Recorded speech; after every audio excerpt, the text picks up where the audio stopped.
Hello friends, welcome to simplified paramedical. आज का हमारा टॉपिक है स्टरलाइजेशन एंड डिसइंफेक्शन, जिसके अंदर हम डिफरेंट टाइप के स्टरलाइजेशन और डिसइंफेक्शन के मेथड्स को डिटेल में समझेंगे। तो हम स्टार्ट करते हैं। Introduction to sterilisation and disinfection क्या होते हैं, इसको समझते हैं।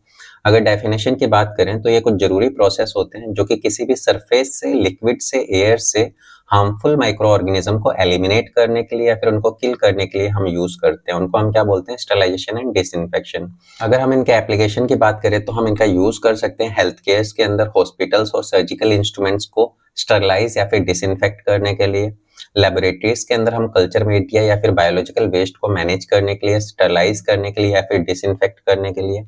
फूड इंडस्ट्री में पास्चराइजेशन और फूड पैकेजिंग के अंदर भी हम इन मेथड्स का यूज कर सकते हैं, और वाटर और एयर प्योरिफिकेशन के अंदर भी हम इन मेथड्स का यूज कर सकते हैं, जैसे कि फिल्ट्रेशन और यूवी ट्रीटमेंट्स। ठीक है, नेक्स्ट हम बात करते हैं difference between sterilisation and disinfection. क्या डिफरेंस होता है दोनों प्रोसेस के अंदर? तो इसके अंदर अगर स्टरलाइजेशन की बात करें तो ये एलिमिनेट कर देता है all form of microbial life including spores. तो ये सभी माइक्रो ऑर्गेनिज्म को, प्लस में उनके जो स्पोर्स होते हैं, उनको किल कर देता है। दूसरा हमारे पास में डिसइंफेक्शन। डिसइंफेक्शन क्या कर देता है? रिड्यूस कर देता है numbers of pathogens but may not eliminate spores. इसमें क्या होता है कि जो स्पोर्स होते हैं वो किल नहीं हो पाते हैं, बाकी के जो पैथोजेंस होते हैं उनके नंबर रिड्यूस हो जाते हैं या फिर वो किल हो जाते हैं, बट स्पोर्स जो है वो एलिमिनेट नहीं हो पाते हैं। इसको हम इस पिक्चर में समझते हैं। तो यहाँ पे इस डायग्राम के अंदर सभी टाइप के माइक्रो ऑर्गेनिज्म है, चाहे वो स्पोर है, बैक्टीरिया है, फंगस है या वायरस है। अगर यहाँ पे हम दोनों मेथड्स का यूज करते हैं, अगर हम स्टरलाइजेशन करते हैं और डिसइंफेक्शन करते हैं, तो स्टरलाइजेशन करेंगे तो all form of micro organism जो है ये यहाँ पे खत्म हो जाएगी। तो यहाँ पे आपको कुछ नहीं दिखाई देगा उसकी सरफेस पे स्टरलाइजेशन के बाद में।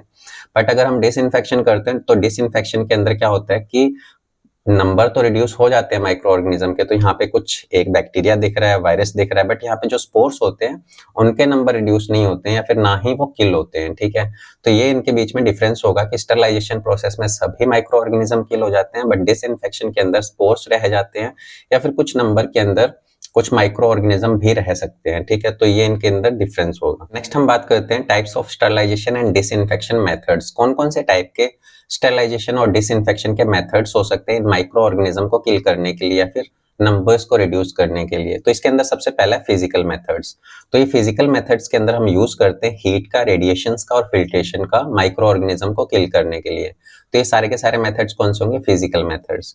दूसरे जो होंगे उनको हम बोलते हैं केमिकल मेथड, जिसके अंदर हम केमिकल्स का यूज करते हैं, जैसे कि लिक्विड डिसइंफेक्टेंट्स और गैसियस एजेंट। तो जो लिक्विड फॉर्म के अंदर जो केमिकल्स होते हैं या फिर जो गैसियस फॉर्म के अंदर केमिकल्स होते हैं, हम उनका यूज करते हैं माइक्रो ऑर्गेनिज्म को किल करने के लिए केमिकल मेथड्स के अंदर। देन हम बात करते हैं फिजियोकेमिकल मेथड्स, जिसके अंदर हम क्या करते हैं, कंबाइन कर देते हैं फिजिकल मेथड को प्लस केमिकल मेथड को एक दूसरे के साथ में, और दोनों ही मेथड के थ्रू हम माइक्रो ऑर्गेनिज्म को किल करने का काम करते हैं। उनको हम बोलते हैं फिजियोकेमिकल मेथड्स। तो स्टरलाइजेशन और डिसइंफेक्शन के अंदर हमारे पास में तीन टाइप के मेन मेथड्स हो सकते हैं, जिसमें फिजिकल मेथड्स में हम हीट, रेडिएशन और फिल्ट्रेशन का यूज करेंगे। केमिकल मेथड्स में हम लिक्विड डिसइंफेक्टेंट्स का यूज करेंगे और गैसियस एजेंट का यूज करेंगे।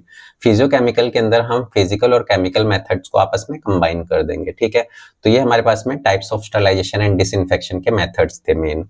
अब हम इसके बाद में बात करते हैं सिलेक्शन ऑफ मेथड्स। हम कौन सा मेथड, कौन सा स्टरलाइजेशन का या फिर डिसइंफेक्शन का मेथड चूज करेंगे किसी भी स्पेसिफिक टाइप की सरफेस, लिक्विड या फिर एयर को डिसइंफेक्ट करने के लिए या फिर स्टरलाइज करने के लिए।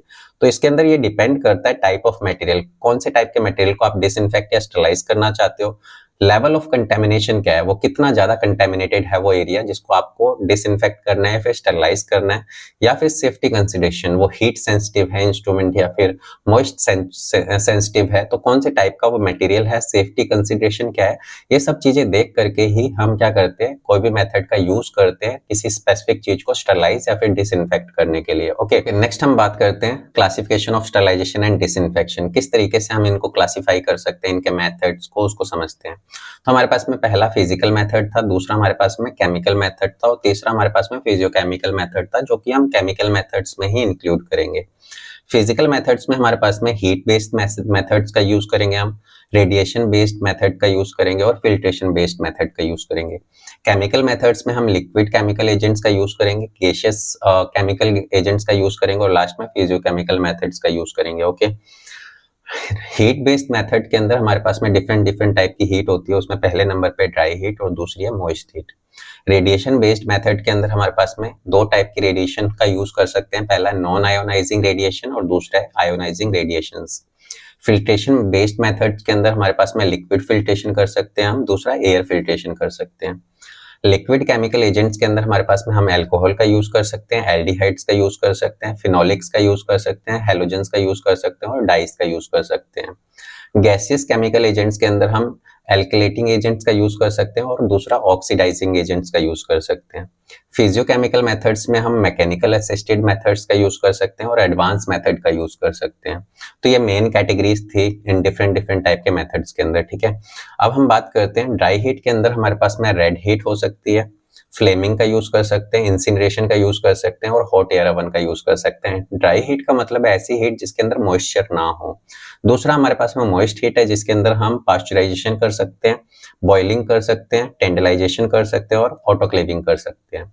तो जो हॉस्पिटल्स के अंदर यूज होने वाले मेथड होते हैं उसमें कौन कौन से आते हैं, इसके अंदर हम फ्लेमिंग का यूज करते हैं लैब्स के अंदर, हॉट एयर ओवन का यूज कर सकते हैं या फिर ऑटोक्लेव का यूज कर सकते हैं। नॉन आयोनाइजिंग रेडिएशंस के अंदर हमारे पास में सनलाइट का यूज करेंगे, हम इंफ्रारेड रेडिएशन का यूज करेंगे, अल्ट्रावायलेट लाइट का यूज करेंगे।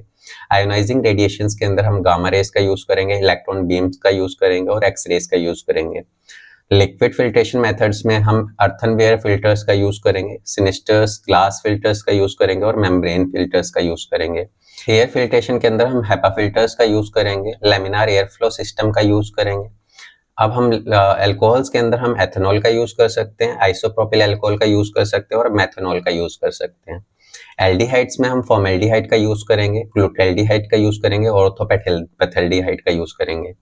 फिनोलिक्स में हम फिनॉल्स का यूज करेंगे, क्रिसोल का यूज करेंगे, हेक्साक्लोरोफिन का यूज करेंगे। हैलोजेंस के अंदर हम क्लोरीन और आयोडीन का यूज कर सकते हैं, ब्रोमीन एंड फ्लोरीन का यूज कर सकते हैं स्टरलाइजेशन और डिसइंफेक्शन के लिए। हाइपोक्लोराइड सॉल्यूशन का यूज कर सकते हैं। डाइज में हम क्रिस्टल वायलेट का यूज करेंगे, मेथिलीन ब्लू का यूज करेंगे। गैसियस केमिकल एजेंट्स में हम एल्किलेटिंग एजेंट्स में फॉर्मेल्डिहाइड गैस का यूज करेंगे, एथाइलिन ऑक्साइड गैस का यूज करेंगे। देन ऑक्सीडाइजिंग एजेंट्स के अंदर हाइड्रोजन पेरोक्साइड वेपर का यूज करेंगे, देन ओजोन गैस का यूज करेंगे। ये हमारे पास में गैसियस केमिकल एजेंट्स होंगे। फिजियोकेमिकल के अंदर मैकेनिकल असिस्टेड के अंदर अल्ट्रासोनिक क्लीनिंग का यूज करेंगे और वाइब्रेशन मेथड्स का यूज करेंगे। एडवांस मेथड्स में हम प्लाज्मा स्टरलाइजेशन करेंगे और माइक्रोवेव स्टरलाइजेशन करेंगे। तो ये हमारे पास में डिफरेंट इतने सारे टाइप के मेथड्स हैं जिनका हम यूज कर सकते हैं स्टरलाइजेशन और डिसइंफेक्शन के लिए। तो यहाँ पे हमारे पास में फिजिकल मेथड है और केमिकल मेथड्स है। फिजिकल मेथड्स में हमारे पास में हीट बेस्ड और मेथड्स का यूज करते हैं, रेडिएशन का यूज करते हैं और फिल्ट्रेशन का यूज करते हैं। अगर हम हीट की बात करें तो हीट ड्राई हीट हो सकती है और मॉइस्ट हीट हो सकती है और उनके अलग अलग मेथड्स हो सकते हैं। रेडिएशन में भी हमारे पास में नॉन आयोनाइजिंग रेडिएशन हो सकती है, आयोनाइजिंग रेडिएशन हो सकती है जिसके अंदर हम डिफरेंट मेथड्स का यूज करेंगे। तो हमारे पास में नॉन आयोनाइजिंग रेडिएशंस कौन सी होती है, सनलाइट, इंफ्रारेड लाइट और यूवी लाइट। जो आयोनाइजिंग रेडिएशंस होती है उसमें गामा, इलेक्ट्रॉन बीम और एक्स रेज हो सकती हैं। जो फिल्टर्स का यूज करते हैं स्टरलाइजेशन और डिसइंफेक्शन के लिए, फिल्ट्रेशन मेथड का यूज करते हैं, उसमें लिक्विड्स को फिल्टर कर सकते हैं और एयर को फिल्टर कर सकते हैं। और लिक्विड्स के लिए हमारे पास में ये टाइप्स हैं और एयर फिल्ट्रेशन के लिए हमारे पास में हेपा फिल्टर और लैमिनार एयर फ्लोज थे। केमिकल मेथड्स की बात करें तो इसके अंदर हम लिक्विड केमिकल्स का यूज करते हैं, गैसियस केमिकल्स का यूज करते हैं और फिजियोकेमिकल मेथड्स का यूज करते हैं। लिक्विड्स में हमारे पास में डिफरेंट टाइप के लिक्विड्स केमिकल्स होते हैं जैसे अल्कोहल, एल्डिहाइड्स, फिनोलिक्स, हैलोजेंस और डाइज। और इनके अंदर जो हम मेथड्स का यूज करते हैं जिसमें हम अल्कोहल के अंदर एथेनॉल का यूज करते हैं स्टरलाइजेशन डिसइंफेक्शन के लिए, स्पेशली इनका हम डिसइंफेक्शन के लिए यूज करते हैं अल्कोहल्स का, आइसोप्रोपिल और मेथेनॉल। एल्डिहाइड्स में हम फॉर्मेल्डिहाइड, ग्लूटेल्डिहाइड, ऑर्थोपेथाल्डिहाइड और ये डिफरेंट टाइप के और केमिकल्स हैं जिनका हम यूज करेंगे। वैसे ही हमारे पास में कुछ गैसेज होती हैं जिनका हम यूज करते हैं स्टरलाइजेशन एंड डिसइंफेक्शन के लिए और इसके अलावा हमारे पास में फिजियोकेमिकल मेथड्स होते हैं। तो ये था हमारा क्लासिफिकेशन स्टरलाइजेशन और डिसइंफेक्शन के मेथड्स के बारे में। अब हम इनको क्या करेंगे, एक को हम सभी मेथड्स को एक करके क्या करेंगे डिटेल में देखेंगे कौन से मेथड्स में क्या क्या चीजें होती हैं और कैसे हम उसको करते हैं।